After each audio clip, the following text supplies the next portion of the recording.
சாய் மக்களே, நான் உங்கள் கடைக்குட்டி விவசாயி. எதுக்கு இந்த வீடியோ அப்படின்னா, எங்கள் ஊர்லேயும் சரி, நிறைய பேர் சொந்த பந்தங்கள்லேயும் சரி, வெளியூர்கள்லேயும் சரி, நாங்கள் வேலை போகிற இடத்துலையும் இவ்வளோ சின்ன பையனாக இருக்கிய, நீ எதுக்கு இப்போவே இந்த வேலைகள்லாம் செய்கிற, காட்டு வேலைகள், இந்த விவசாய வேலைகள்லாம் எதுக்கு செய்கிற அப்படின்னு நிறைய பேர் கேட்டாங்க. அவங்க தப்பாக கேட்கல, கரெக்டாக தான் நான் கேள்வி தான் கேட்டிருக்காங்க. அதுவும் ஒரு சின்ன பையன் மம்பட்டி பிடிச்சி வேலை செய்யும்போது, கஷ்டப்பட்டு வேலைகள் செய்யும்போது கேட்க தான் செய்வாங்க.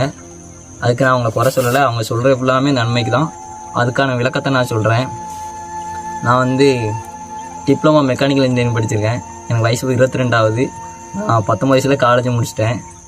ஒரு 2 வருஷம் கம்பெனிகளுக்கு அப்படி இப்படின்னு உங்களை போயிட்டு இருந்தேன். படித்து முடிச்சோன்னே உங்களை கம்பெனி போக தான் ஆசை இருந்துச்சு, இன்ட்ரெஸ்ட் இருந்துச்சு. வீட்டு சூழ்நிலை காலமாக சரி எப்படினாலும் போயிடும் அப்படின்ட்டு போயிருந்தேன். ராயல் என்ஃபீல்டு கம்பெனிலாம் போயிருந்தேன். அவங்களாம் இன்டர்வியூ கூப்பிட்ட போய் தான் போயிருந்தோம். அவங்களுக்கு வெறும் 60 பேர் வேணும்.